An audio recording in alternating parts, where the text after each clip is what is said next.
आपका आत्मालोचन। आप नियम पूर्वक अपनी आलोचना करते हो। आपकी आलोचना दूसरा करेगा तो उसमें उसका द्वेष सम्मिलित रहेगा। उससे आपके चित्त में रोष या उपेक्षा भले जागे, किंतु कोई प्रेरणा जागने की संभावना नहीं है। अतः आप कम से कम रात्रि में सोते समय तो अपने दिन भर के काम का सिंह अवलोकन कर लिया करें। इससे आपको अपनी त्रुटियां दूर करने और कन्हाई की ओर बढ़ने में सहायता प्राप्त होगी। आप दैनंदिनी रखते हैं? न रखते हो तो रखना अधिक उत्तम है। मैंने एक विचित्र दैनंदिनी देखी। वे सज्जन उसके प्रत्येक पृष्ठ को 2 भागों में लाल रेखा से विभक्त कर देते। पृष्ठ का 1/3 भाग ऊपर और 2/3 भाग उस रेखा से नीचे होता था। वे कहते थे, यह मेरे जीवन की रोकड़ बही है। लाल रेखा से ऊपर का भाग जमा का और नीचे का भाग व्यय का भाग है। वे ऊपर के भाग में बहुत संक्षिप्त रूप से उस दिन के उत्तम कामों का, सत्संग, प्रेरणाप्रद विचार, भगवत चर्चा, चिंतन का संकेत मात्र लिखते थे और नीचे के भाग में उस दिन क्रोध आदि का, किसी के तिरस्कार आदि का अथवा संसार व्यवहार में लिप्त होने वाले संकल्पों का उल्लेख करते थे।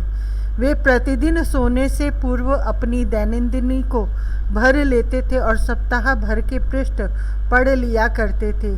महीने के अंतिम दिन पूरे महीने की दैनंदिनी के पृष्ठ उलट जाते थे। एक दूसरी दैनंदिनी देखने को मिली थी। उसमें प्रत्येक दिन के पृष्ठ पर उस दिन आए उत्तम विचार मात्र लिखते थे। वे सज्जन कहते थे, त्रुटियों से तो जीवन भरा पड़ा है। उस कचरे को एकत्र करके बार बार उलटने से क्या मिलेगा? इसमें जो कुछ उज्ज्वल सुबित भी मिल जाता है, मात्र उसे संग्रह कर लेता हूँ। वे सज्जन भी महीने में एक बार पूरे महीने भर की अपनी दैनंदिनी का पाठ कर जाते थे। उनके उत्तराधिकारियों ने सुरक्षित रखा होता तो उनकी दैनंदिनी एक उत्तम संकलन थी। उससे दूसरों को अच्छी प्रेरणा मिलती। एक तीसरी दैनंदिनी में केवल नाम थे। उसमें अनेक पृष्ठ कोरे थे। किसी पृष्ठ पर कोई नाम पूरे पते के साथ और किसी पर केवल नाम। किसी पृष्ठ पर एकाधिक नाम भी थे। उनको दिन में जो सत्पुरुष मिलते थे उनका नाम नोट कर लेते थे। आवश्यक हो तो पता भी। एक नाम कई पृष्ठों पर भी उसमें थे। उनका कहना था, दैनंदिनी के पृष्ठों की भांति जीवन का वह दिन सूना रहा जिस दिन कोई सत्पुरुष नहीं मिले। जीवन में स्मरण करने योग्य तो सत्पुरुष ही हैं। वे स्मरण आते हैं तो उनके सद्गुण और उनसे प्राप्त प्रेरणा स्मरण आती है। उनकी दैनंदिनी देखकर मन में आया कि दैनंदिनी में मौसम के अनुसार उस दिन की कन्हाई की क्रीड़ा का उल्लेख करना अपनी दैनिक चर्या के उल्लेख से अधिक महत्वपूर्ण है। किंतु मैं चाहकर भी अपने प्रमाद के कारण कभी दैनंदिनी नहीं रख सका। एक सज्जन की दैनंदिनी में केवल समय नोट थे। उन्हें जब जब अपने आराध्य का स्मरण आता था वह समय घंटा मिनट सहित नोट कर लेते थे। सप्ताह में वे दैनंदिनी के पृष्ठ पलट कर देखते थे कि किस दिन उन्हें अधिक स्मरण आया। मैंने उनसे परिहास किया, कितनी देर स्मरण रहा वह भी नोट किया जाना चाहिए था। वे बहुत भोलेपन से बोले, विस्मरण का क्षण तो स्मरण ही नहीं आता। वह तो अनजाने में ही चित्त को आक्रांत कर लेता है। जीवन पर तो जैसे उसी का अधिकार है। मध्य में स्मरण भी आता है। यही प्रभु की बड़ी कृपा है। तुम्हारे भगवान नारायण भगवान को ऐसी दैनंदिनी नहीं रखनी पड़ेगी।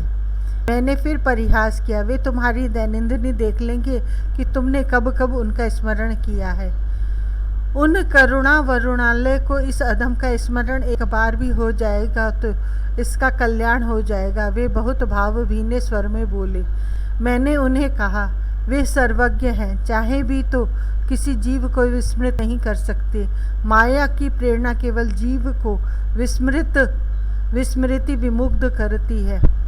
एक दो ऐसी दैनंदिनी भी देखने को मिली जिनमें केवल अपनी त्रुटियों तथा स्खलन का उल्लेख था, किंतु यह प्रवृत्ति मुझे अच्छी नहीं लगी। पतन और पाप भी कोई स्मरण रखने योग्य है। आप अपने शरीर की ओर ही देखो, और खाल उतारने पर इसमें कुछ सुशोभन पवित्र मिलने वाला है। जीव का अंतःकरण भी तो सूक्ष्म शरीर है, उसकी खाल उधेड़कर आप कौन सा उज्ज्वल रत्न पाने की आशा कर सकते हो।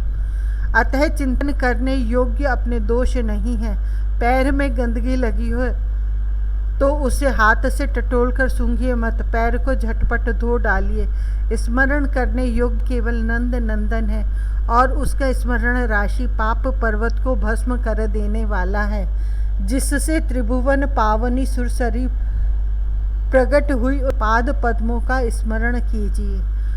एक सज्जन एक बार अपनी महीने भर की दैनंदिनी का सार लिखकर ले आए और आग्रह पूर्वक सुनाने लगे।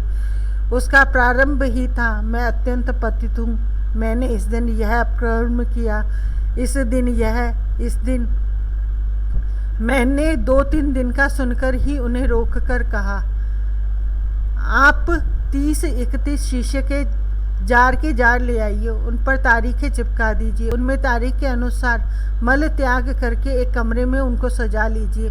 उन्हें देख लिया कीजिए कि मैंने अमुक दिन ऐसा मल किया। जी करे तो उनका ढक्कन उठाकर सूंघ लिया कीजिए, किंतु कृपा करके किसी दूसरे को वह कमरा दिखलाने का उत्साह कभी मत कीजिए।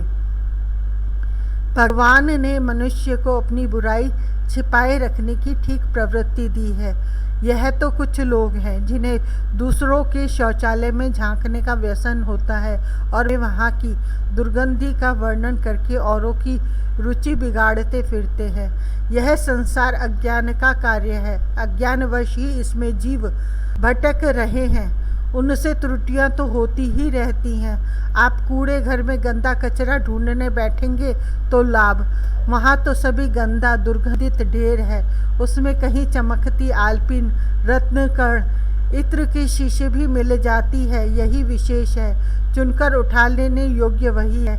आपको यदि कूड़ादान ही उलटना पलटना है तो आपके अन्वेषण की दिशा इस प्रकार की होनी चाहिए।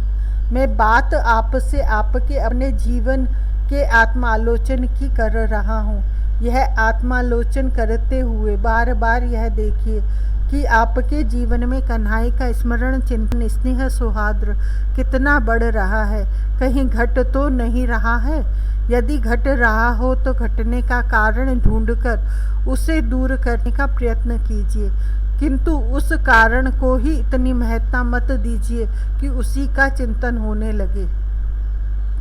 आप अपने आत्मालोचन में कन्हई की निकटता, इसके चिंतन को प्रमुखता दीजिए।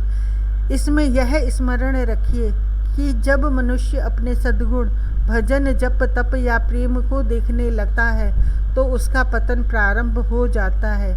ये कितने भी अधिक लगे होते नगण्य प्राय ही हैं।